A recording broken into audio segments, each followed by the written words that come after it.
Momento, os momentos aqui, nós não podemos separar os momentos aqui, que todo momento aqui é para o Senhor, mas existe uma hora que há um silêncio, uma quietude, é a hora que o Papai do céu, usando a sua palavra, vai nos falar. Você veio para ouvi-lo, porque é através da sua palavra que vai direcionar a tua vida. Você é ovelha, né? As ovelhas são direcionadas pela palavra. Ela não vai comprar o jornal amanhã e vai ler no horóscopo, e nem vai olhar para as nuvens, tentar adivinhar o futuro. O teu futuro depende do que tu faz hoje. A semente que você planta hoje é o futuro que você vai ter. Se você nada faz, você não tem futuro. Começa a plantar hoje, daqui a 1 ano, 2 anos, 10 anos, não sei o tempo, eu sei que a colheita vem, tá bom? Em tudo, em tudo. Então vamos aí para a nossa segunda mensagem. Daqui a pouco nós vamos celebrar a ceia também, sobre o tema Até que Jesus Cristo venha. Até que Jesus Cristo venha, parte 2. Primeira carta do apóstolo Paulo aos Coríntios, no capítulo 11, nós vamos em cima do que falamos de manhã. 1 de Coríntios 11, 26. 11, 26. Diz a palavra do Senhor: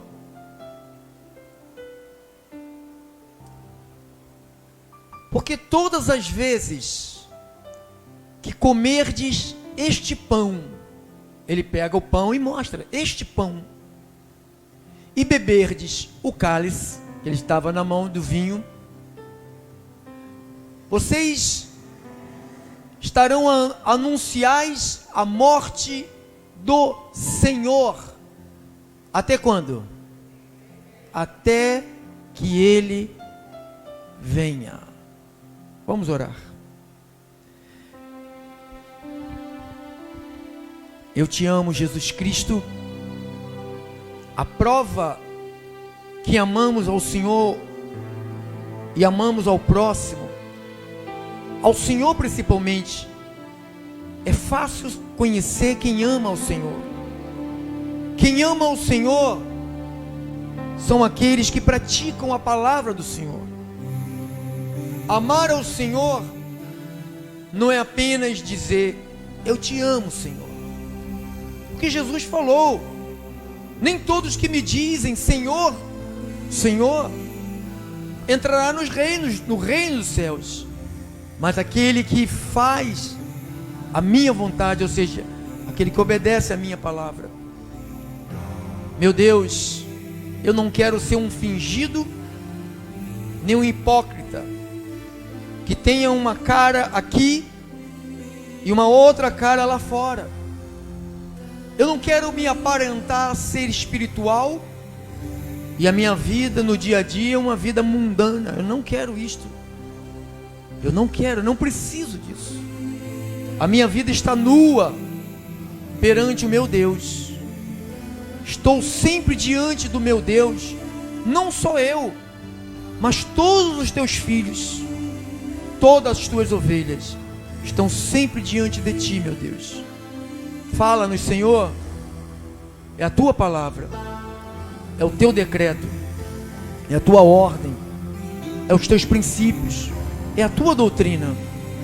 Não é a doutrina de um homem, de uma religião, mas é a sã doutrina de Cristo. Eu só quero ser um instrumento nesta hora. Me usa, Senhor, porque eu estou aqui para ser um instrumento, para ajudar pessoas, a amparar pessoas, a curar pessoas, a reconciliar ovelhas. Eu oro em nome do Cristo vivo, e as ovelhas de Deus digam todos amém.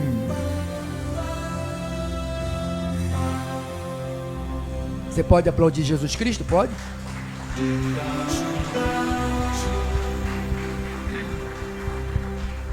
Obrigado, irmão. Obrigado a todos os santos e santas de Deus que têm cooperado de uma maneira ou de outra aqui nesse lugar.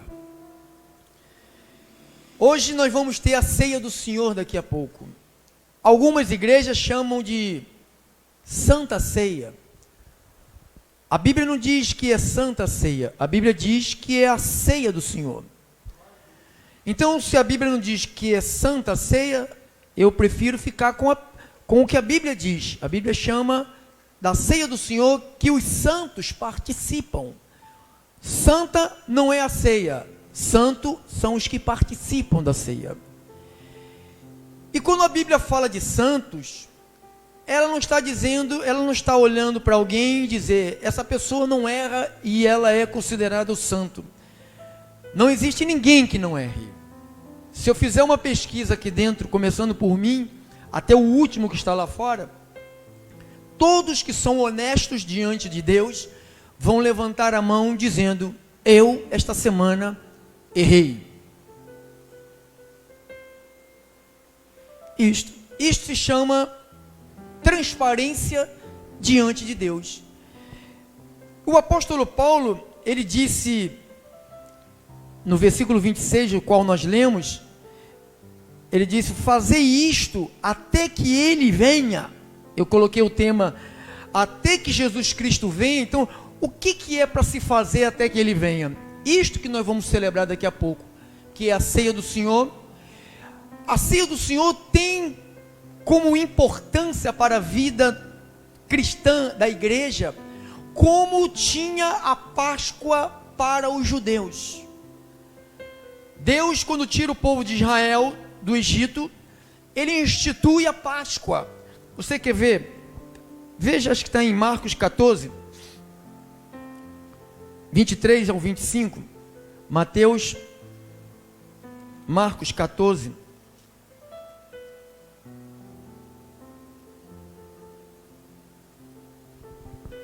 Olha o que diz, 23 ao 25.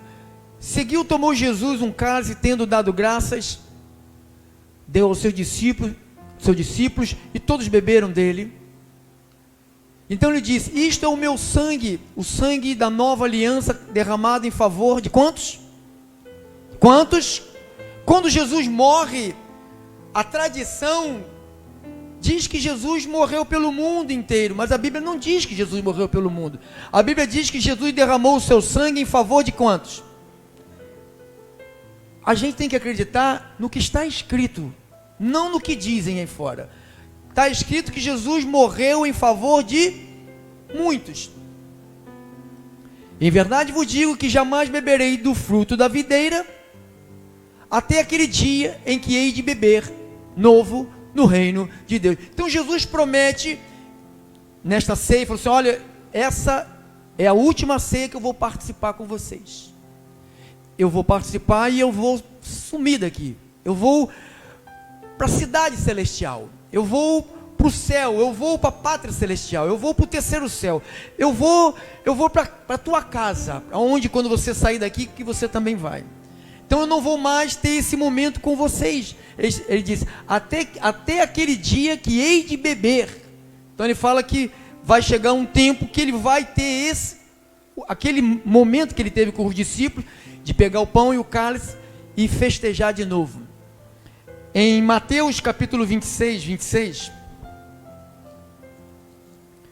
Mateus 26. Olha o que diz. Enquanto comia, tomou Jesus um pão, abençoando, partiu, e deu-lhe aos discípulos, dizendo, tomai e comei, isto é o meu corpo. A seguir tomou um cálice, e tendo dado graças, deu aos discípulos, dizendo, bebei de todos, bebei dele todos, porque isto é o meu sangue, o sangue da nova aliança, derramado em favor de quantos? Pastor, aí o que me perturba, quando a Bíblia fala muitos, o que me perturba, acho que está na palavra de Deus, que Deus amou o mundo de tal maneira que deu o seu único filho para todo aquele que nele crê não pereça. Então diz que Deus amou o mundo, e aqui diz que ele derramou o sangue em favor de quantos? Como é que ele ama o mundo e só derrama o sangue por muitos? Aí é que está a falta do conhecimento da palavra, que quando a Bíblia fala de mundo, a Bíblia trata, pelo menos que eu conheço, 3 mundos. O planeta Terra, o cosmo, que é um mundo, e dentro do planeta Terra tem 2 mundos, que Jesus chamou de ovelhas, cabritos. Jesus chamou de peixe bom e peixe ruim. Ele chamou de trigo e chamou de palha. Trigo e joio, palha. Então, esse mundo que Deus amou, não é um mundo na totalidade. Porque se Jesus morresse pelo mundo inteiro, o que aconteceria com o mundo inteiro? Todos seriam salvos. Você acha que existe alguém com o coração tão duro que Deus não possa mudar esse coração? Quem é que fez o coração do homem? Quem fez a mente do homem? Quem fez a perna do homem? Quem é que formou o homem dentro do ventre de uma mulher? Deus. Então ele não tem capacidade de tocar quem ele quer. Então ele derramou o seu sangue por muitos, não é por todos. Ele morreu por muitos, diga-se, por muitos. Lucas 22, 14, estou só te passando as passagens, tá? Lucas 22,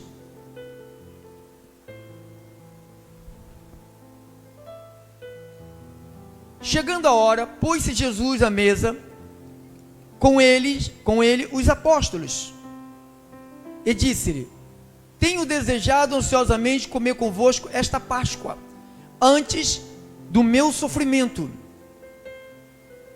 Pois vos digo que nunca mais comerei, até que ela se cumpra no reino de Deus.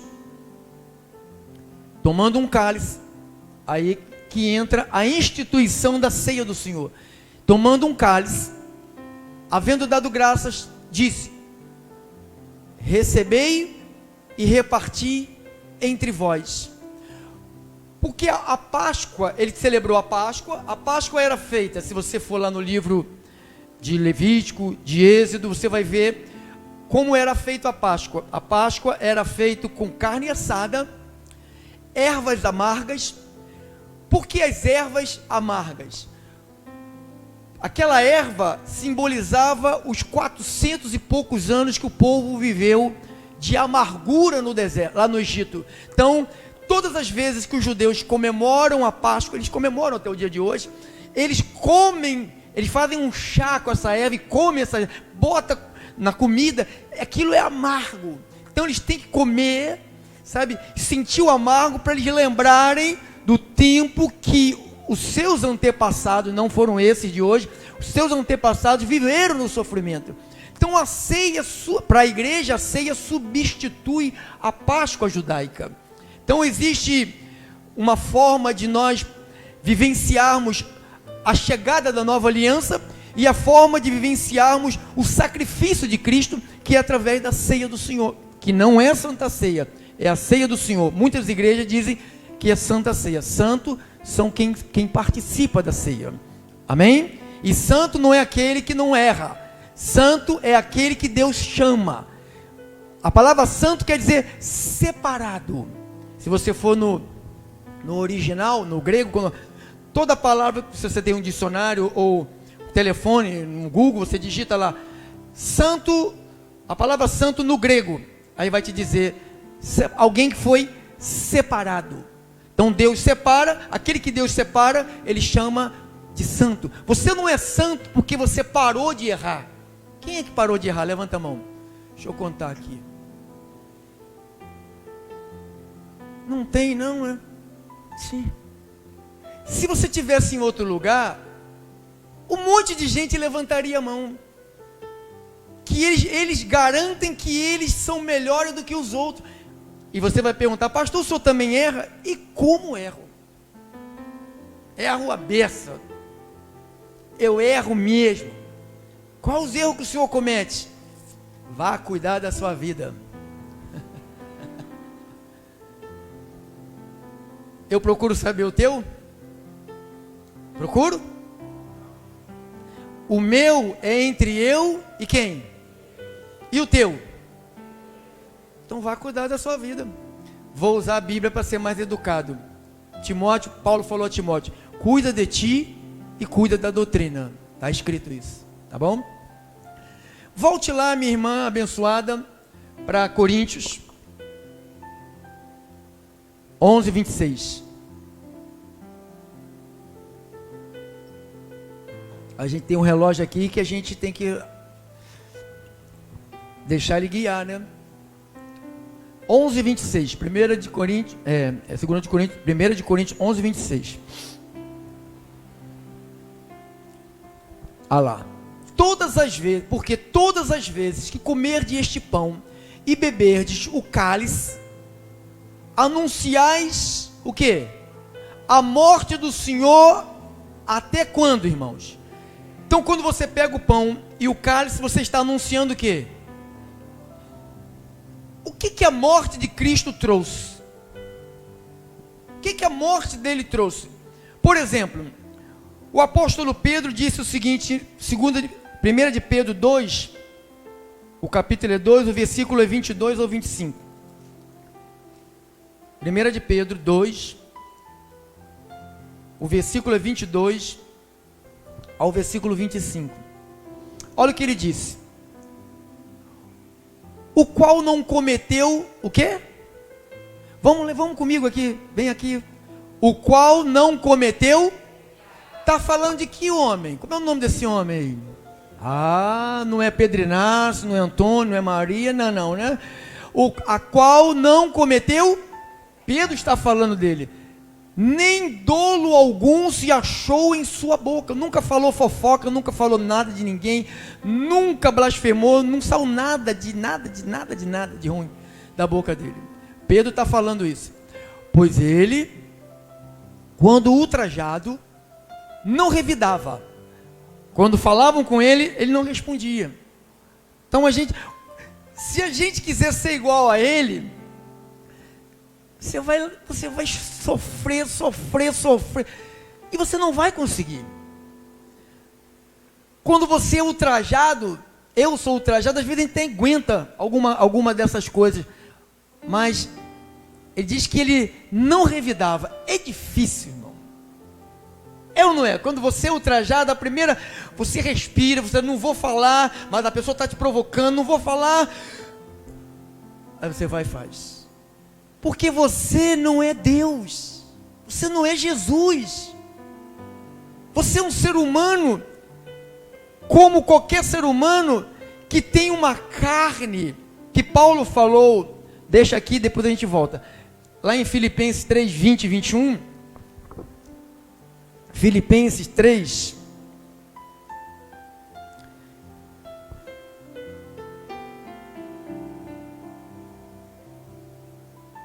e 21.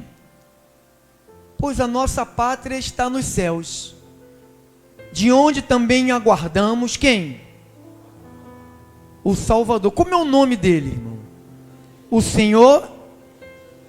Então não é Maria, com todo respeito, Maria não salva. São Jorge não salva, Pedro não salva, Antônio não salva, Benedita não salva. Então quem é o Salvador?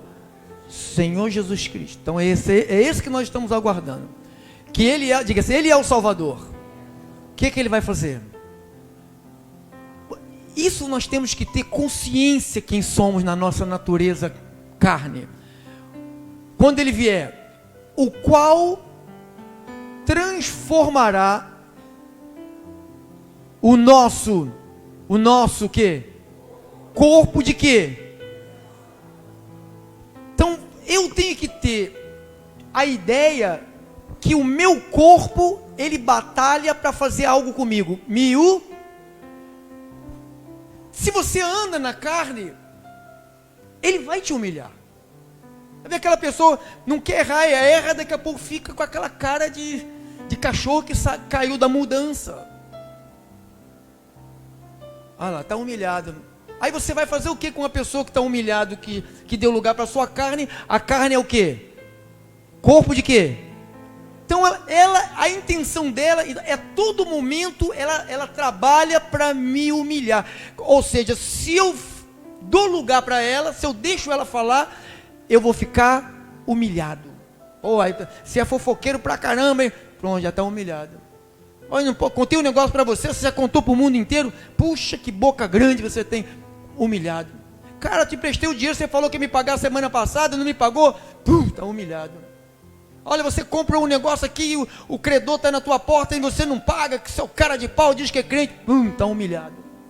Então, aí tem, foi pego o marido, largou a esposa, ficou com o amante e foi pego. Aí vem ele, me arrependi, humilhado. Então, essa é a intenção do nosso corpo. Diga assim, é o meu corpo, é o teu corpo, é o meu corpo, é o corpo de todos. Por isso que nós estamos aguardando quem? Quem? O Salvador. Quem é o nome dele? O Senhor Jesus Cristo, o qual vai fazer o quê? Eu disse essa manhã, a função da... Bota para trás, irmã. Aqui, pois a nossa pátria está no céu, de onde também aguardamos o Salvador, o Senhor Jesus Cristo. Agora, é Ele que vai transformar o nosso corpo de quê? Então, essa transformação de corpo, não é eu que faço. Você sabe que a igreja sofre quando ela não tem conhecimento. Quais as armas que a igreja usa no Brasil e no mundo? Eu quero transformar o meu corpo. O que a igreja faz? Elas buscam um culto que se chama de consagração. Quem já ouviu isso? Tem culto de consagração. Você sabe que realmente o que essa pessoa quer? Ela quer transformar o quê? Então ela vai num culto de consagração. Aí ela chega lá 7 horas da manhã, o culto começa às 7, a hora de acabar não tem. Esses cultos de consagração só tem hora para começar, para acabar não tem, né? Aí a senhora é casada e 7 horas da manhã larga lá as crianças lá de qualquer jeito dormindo, e casa suja e vai embora, e vai lá para o culto de consagração e fica lá, e não come, sai daqui sem comer, 7 horas da manhã, e dá 1 hora, 2 horas, 3 horas, e fica lá no culto de consagração, e passa 3, 4 horas de joelho, lambe o pó, e lambe, e tentando fazer uma... Aonde? E o corpo continua como? Ajoelha, bota o joelho na pedra. Aí vem as bichinhas com aquele joelhão grosso, parece joelho de camelo, aquele joelhão grossão. Já viu o joelho de cavalo? Aquele grosso assim. Aí vem achando que aquele joelho, elas mostram aqui, olha o calo aqui. Elas estão querendo na realidade buscar uma e não conseguem. Aí daqui a pouco você vê, pulou o muro, tá aí, saiu com o pastor, e deitou com o bispo, e sabe, foi não sei para onde, com não sei quem, com o reverendo, com o diácono, e estava todo mundo bebendo e fumando, e depois de fazer tudo isto na transformação da onde?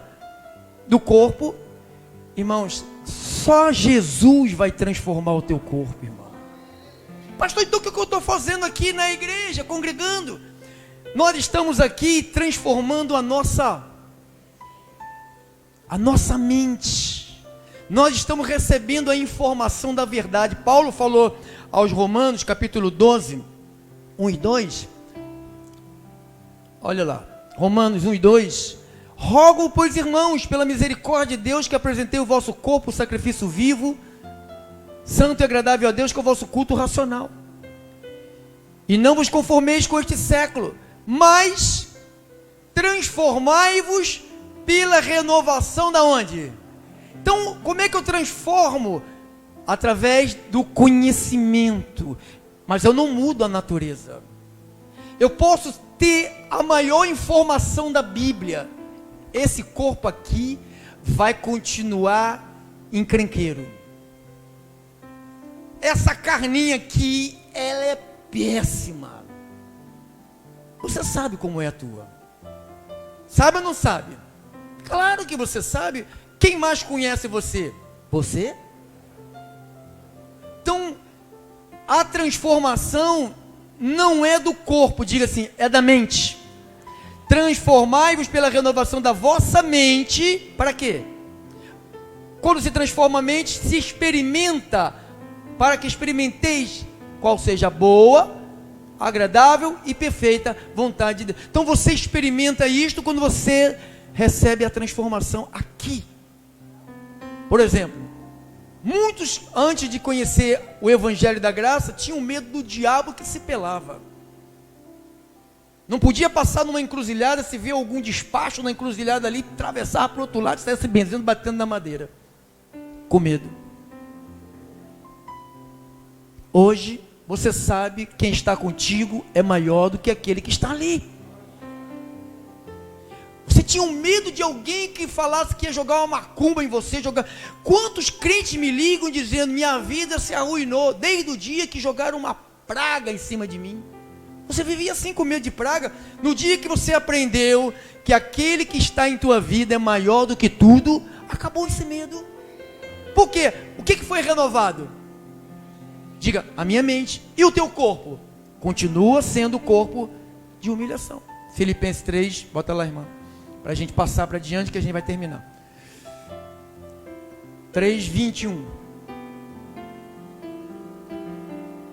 Pois a nossa pátria está no céu, também aguardamos o Salvador, o Senhor Jesus Cristo, o qual transformará. Diga-lhe, transformará. Quem vai fazer essa transformação? Não é eu, não é você, não é oração, não é jejum, não é corrente, não é consagração, não é jejum de 12 horas, de 3 dias, jejum de Daniel, de Rafael, pode fazer o jejum de que você quiser. Depois de fazer qualquer jejum, seja sincero, quem é que já jejuou e falou, agora eu estou no espírito, daqui a pouquinho voltou tudo de novo?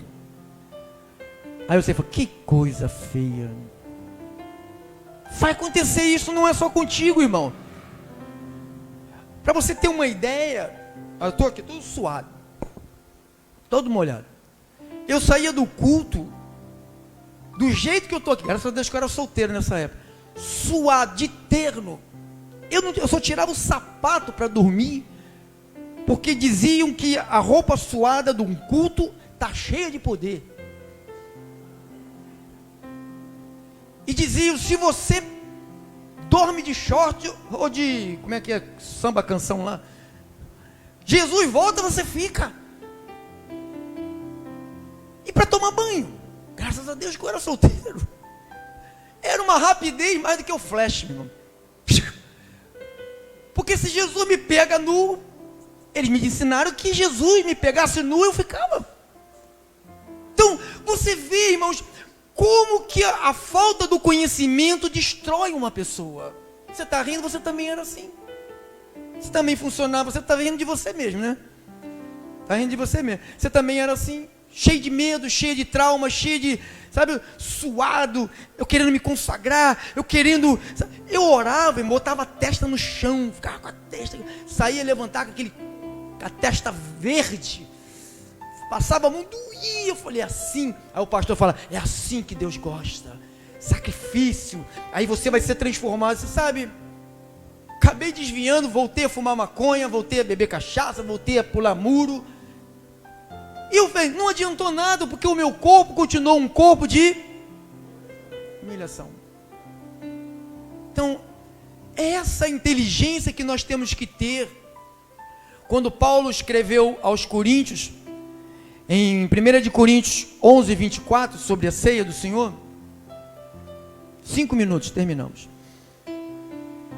11, 24, ele disse assim, e tendo dado graça, o partiu e disse, isto é o meu corpo. Ele pega o pão, que daqui a pouco nós vamos fazer, partiu e disse, isto é o meu corpo, que é dado por vós, fazei isto, pratique este ato. Essa palavra, fazei isto, essa frase, fazei isto, quer dizer, pratique este ato, em memória de mim, em recordação de um fato.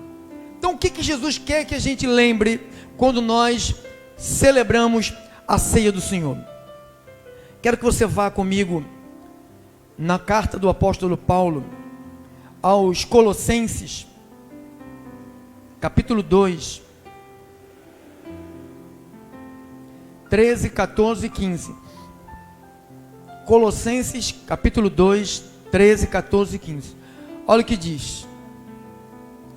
E a vós outros, que estavam onde? Estáveis mortos pelas vossas transgressões e pela incircuncisão da vossa carne, vos deu vida juntamente com ele, Jesus, perdoando perdoando quantos? Perdoando quantos? Todos o quê? Delitos aqui é pecado. Perdoando todos os nossos delitos. Pastor, Jesus quando morre, ele me perdoou, mas ele morreu, eu não era nem nascido. Mas ele sabia que quando nós nascêssemos, nós com o corpo de humilhação, nós iríamos fazer o que nessa terra? Pecar. Então ele já morre e faz o que por nós? Perdoando todos os nossos delitos. Aí, isso aqui que é sabedoria pura, irmão. Tendo cancelado o escrito de dívida que era contra nós, que constava de ordenanças, a qual nos era prejudicial, removeu, só um pedaço, removeu o quê? Não, pastor, Jesus fez a metade, e a metade faço eu. A Bíblia não diz isso. A Bíblia diz o quê? Removeu qual parte? E fez o quê? Encravando nossos pecados aonde? Aonde estão os teus pecados agora? Em Jesus Cristo. Diga, em Jesus Cristo. Despojando os principados, potestade, publicamente o expôs ao desprezo, triunfando deles na cruz. Terminando, 1 de Pedro, aquela passagem que nós paramos, 2, 22 ao 25, e terminamos.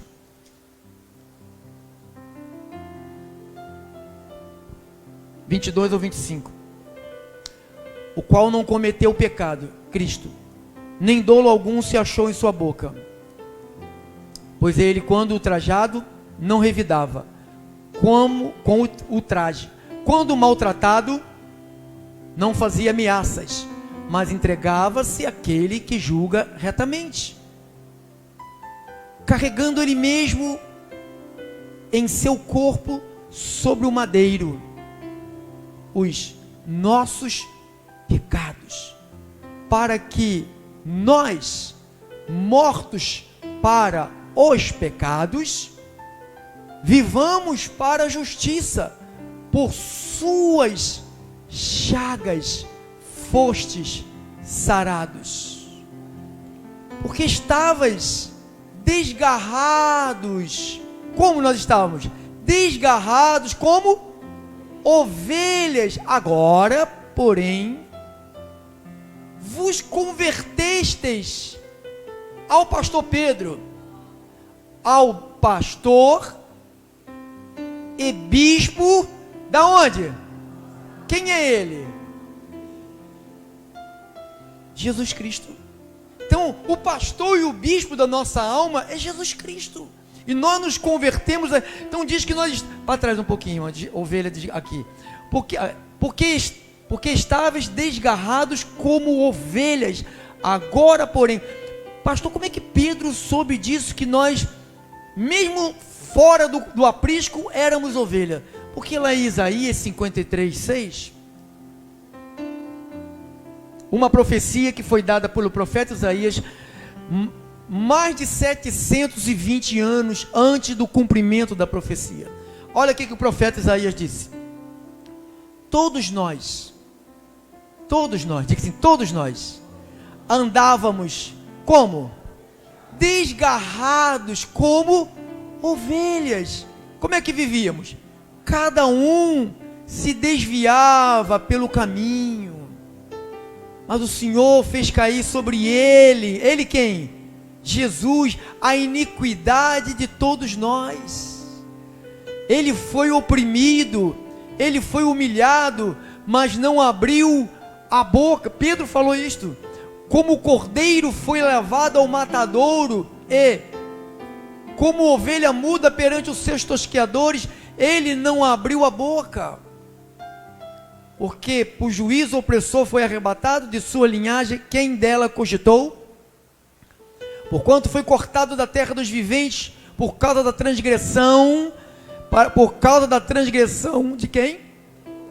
Do meu povo, foi ele ferido, Designaram-lhe a sepultura com os perversos, mas com os ricos esteve na sua morte. Posto que nunca fez injustiça, nem dolo algum se achou em sua boca. Pedro repetiu isso, você leu junto comigo. Todavia ao Senhor agradou moê-lo, fazendo enfermar, quando der ele a sua alma como oferta pelo pecado. Verá a sua posteridade, prolongará os seus dias, e a vontade do Senhor prosperará nas suas mãos. Ele verá o fruto penoso do trabalho da sua alma, e ficará satisfeito o meu servo, o justo, Cristo. Com o seu conhecimento justificará muitos, porque as iniquidades deles levará sobre si. Por isso eu lhe darei muitos com sua parte, com os poderosos repartirá os seus despojos. Porquanto derramou a sua alma na morte, foi cortado com os transgressores, contudo, levou sobre si o pecado de quem? Muitos. E pelos transgressores intercedeu. Acabou. Então, amado, nós vamos chegar agora para o momento da ceia do Senhor. Volte lá, irmã, por favor, em 1 de Coríntios 11. Prepara lá a ceia do Senhor. 11, capítulo 11, versículo 27. 11, 27 e 28.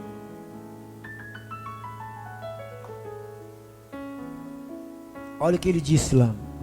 Por isso, aquele que comer o pão ou beber o cálice do Senhor indignamente. Essa palavra aqui, ela é interpretada muito erradamente. Um dia eu já interpretei isso aqui totalmente errado. Olha como eu interpretava, como eu entendia. Por isso que eu não tenho que interpretar nada. Está escrito do jeito que está escrito. O que então quer dizer indignamente, pastor?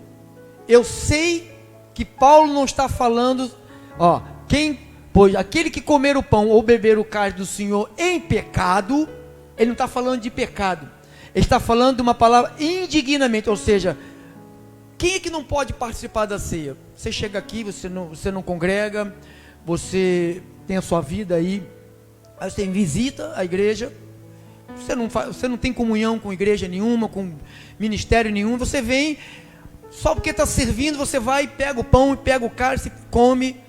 Então isto se chama indignamente. Você não pode se envolver com algo que você não saiba o que é. Alguém que está na rua te oferecendo alguma coisa para beber, você vai e bebe? Não bebe. Você precisa saber quem é aquela pessoa, o que está sendo oferecido. Então, essa palavra, eu pensava que era quem tivesse cometido algum deslize, não poderia nem comer o pão, nem beber o cálice. Quem é que entendia assim? E muitas das vezes eu fiquei sem participar, porque a minha consciência dizia, você fracassou essa semana. Quantos fracassaram essa semana e fizeram alguma besteira errada? Você é muito honesto, por ser de Deus. Se você for levar ao pé da letra, como é interpretado pelos outros, você vai pensar que Paulo está dizendo que quem cometeu alguma falha não deve comer o pão nem beber o cálice. Olha o versículo, vai para frente, irmão.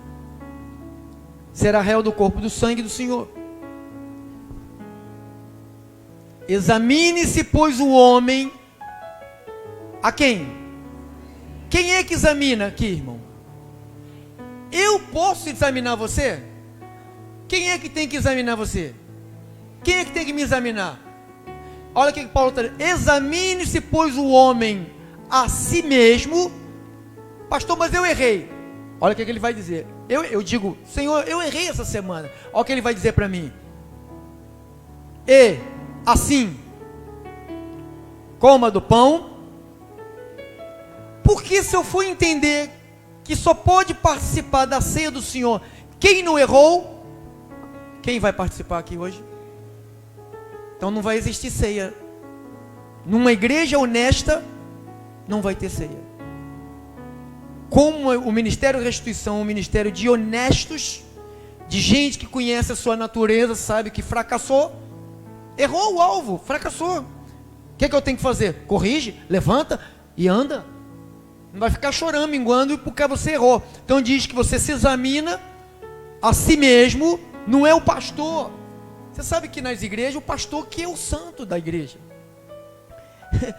Ele que é o juiz. É ele quem diz quem vai e quem não vai. Quem sabe disso? É ele quem julga as pessoas. É ele quem põe no céu e põe no inferno. Ele que analisa a pessoa e diz: você não pode, ó, você cometeu, ó, eu estou sabendo da tua história, ó, eu estou sabendo da sua vida, ó, você não deve, ó, você vai morrer, ó. Então ele fica ameaçado. Se fosse morrer quem participa da ceia que errou, irmão, vamos pegar o rabecão aí para pegar o nosso corpo, que vai todo mundo cair duro aqui depois de participar. Pastor, então quer dizer que o senhor manda a gente pecar bastante e participar? Eu não mando nada. Eu mando você vigiar a tua carne, que ela é carne de... ela quer te E ó, nada de errado que a gente faça vai ficar escondido a vida toda. Um dia, o rabinho do rato vai aparecer. Tá bom? Então, fique esperto. Fique esperto.